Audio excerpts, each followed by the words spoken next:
Hello everyone, welcome to my channel. Students, today's topic is jumbled sentences. आप इसे rearrangement भी कर सकते हैं और पैरा जम्बल्स भी कर सकते हैं. Asked in the IBPS RRB and IBPS PO men's examinations. If you want to be selected in 2025, please watch this video till the end. तो आइए टॉपिक शुरू करने के पहले इस वीडियो को लाइक कर लें, मेरे चैनल को सब्सक्राइब कर लें, साथ साथ बेल आइकन को जरूर से प्रेस कर लें ताकि आपको लेटेस्ट नोटिफिकेशंस मिलते रहें.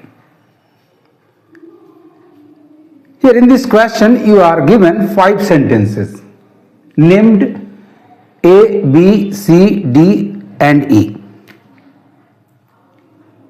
करना क्या है, तो आपको सेंटेंसेस को अटेंटिवली बड़े ध्यान से पढ़ना है and jumble out them into a coherent paragraph. एक ऐसा पैराग्राफ फॉर्म करना है इन जंबल्ड सेंटेंसेस से ताकि वो मीनिंगफुल हो, ग्रामेटिकली एंड कंटेक्चुअली करेक्ट हो और एक कोहेरेंट वे में उसका फ्लो हो.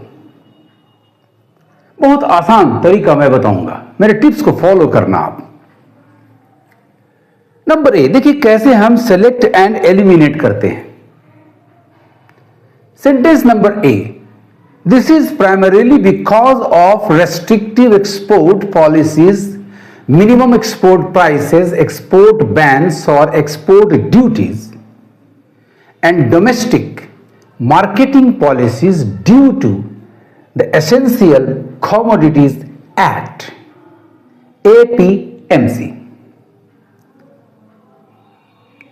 etc.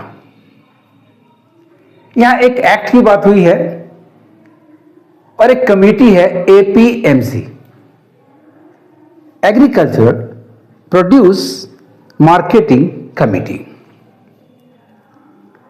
What is important in this sentence which we have to find, which we have to pay attention to in order to select or eliminate it? तो सबसे पहले आप देखो दिस का मतलब यह, आखिर यह कौन है. इसका मतलब इसके पहले इसका एनाफोरा, इसका वो नाउन या नाउन फ्रेज या वो क्लॉज आना चाहिए जिसकी ओर ये दिस इशारा कर रहा है. इसका मतलब number A is not going to be the first sentence of the coherent paragraph. Eliminate. Number B को पढ़ते हैं. The producer support estimate PSE for India works out to be minus 14% of the gross farm receipts for the period 2001 to 2016 and 17. इसकी चर्चा अचानक से क्यों हुई? इसका भी स्थान फर्स्ट सेंटेंस के रूप में नहीं होगा. ऐसा कोई रेफरेंस नहीं दे रहा है. नंबर सी को देखिए, बट, ये बट कंजंक्शन आपको रोक दे रहा है. सेंटेंस नंबर बी में ऐसा कोई वर्ड नहीं है, लेकिन ये जो कंटेंट है ये आखिर ऑल ऑफ ए सडन आ नहीं सकता. ये बात उठी कहां से, किसके बाद? हमें वहां तक पहुंचना, उसे ढूंढना है. सी आपका फर्स्ट नहीं होगा क्योंकि बट कंजंक्शन कंट्रास्ट शो करता है, अपोजिट आइडियाज को रेफर करता है, जोड़ता है और कभी स्टार्टर नहीं हो सकता. Number D, most countries. Students, ये दो शब्द आपको बता गए कि it is going to be, sentence number D is going to be the first sentence of the paragraph that we have to form out of these jumbled sentences. Most countries, generalized है, support agriculture to ensure food security and or and भी हो सकता है और भी हो सकता है। Enhance farmers income, India is no exception to it. आपका डी फर्स्ट सेंटेंस हो गया, एकदम इसको मार कर लेना है, बड़ी आसानी से आप पकड़ सकते हो। अब देखिए डी का कंटिन्यूएशन कहां हो रहा है। वहां जाने के लिए, वहां जाने से पहले सबसे पहले आंसर ऑप्शंस को देखें कि कौन सा ऑप्शन, कौन से ऑप्शंस डी से स्टार्ट होते हैं। यदि एक ही ऑप्शन है तो वही आंसर है, आगे नहीं बढ़ना है आपको। लेकिन यदि एक से ज्यादा है तो फिर आगे बढ़ना होगा। तो आइए ऑप्शन नंबर ए को देखें, आपका डी स्टार्टर है।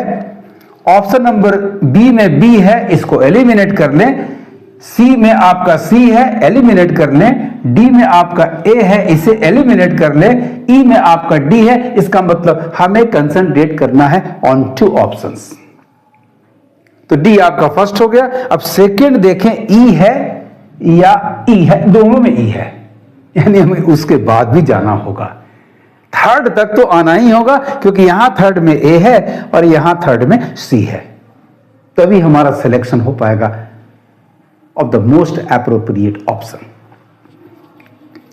तो देखिए इसका कंटिन्यूएशन कहां होता है। तो ए, तो डी के पहले के सारे सेंटेंसेस को पढ़ चुके, उनकी ओर डी रेफर नहीं कर रहा है, तो बचा है ई को पढ़ ले। The main policy instruments to support farmers in India.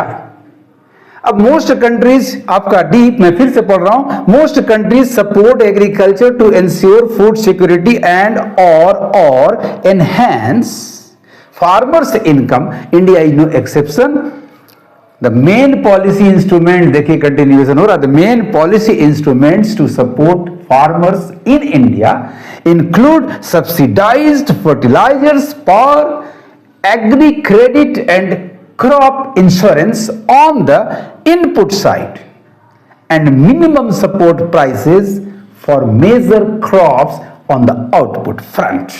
यानी डी के बाद आपका ई आपका निश्चित रूप से सेकंड सेंटेंस हो गया माय डियर स्टूडेंट्स। तो डी के बाद ई यहां भी है और डी के बाद ई यहां भी है।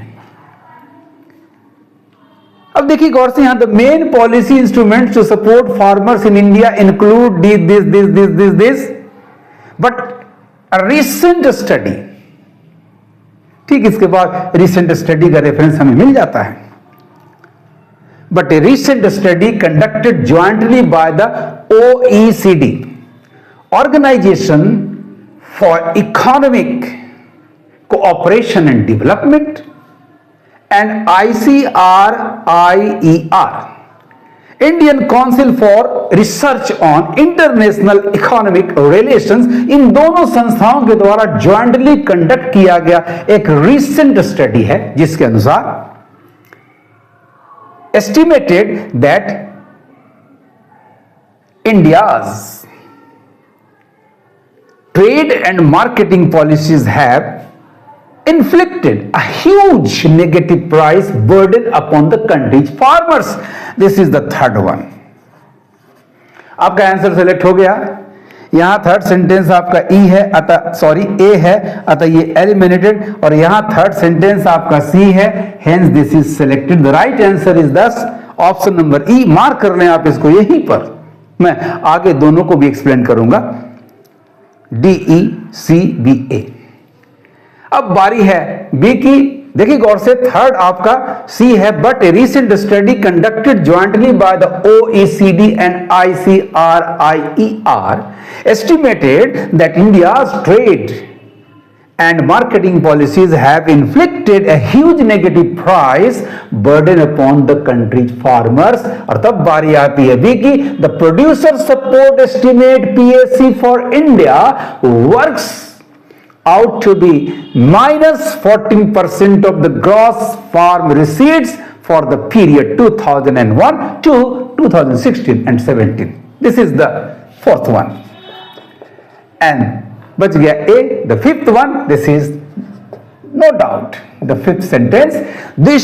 ये बात, this is primarily क्यों हुआ? This is primarily because of restrictive export policies, minimum export prices, export bans or export duties, and domestic marketing policies due to the Essential Commodities Act, APMC, etc. The right answer is दस option number ई, DECBA। बहुत ही आसानी से आप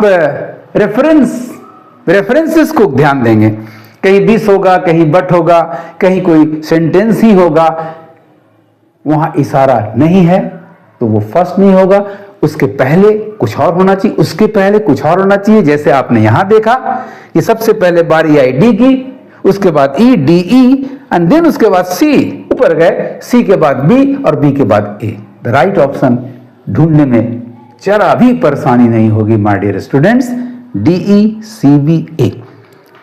what you need, a good sense of comprehension, English comprehend करने की अच्छी क्षमता होनी चाहिए, and knowledge of conjunctions, connectors, clauses, sentence को कैसे हम लीड करें, कैसे उसको प्रोसीड करें, ये सारी जानकारी आपके पास भरपूर होना चाहिए।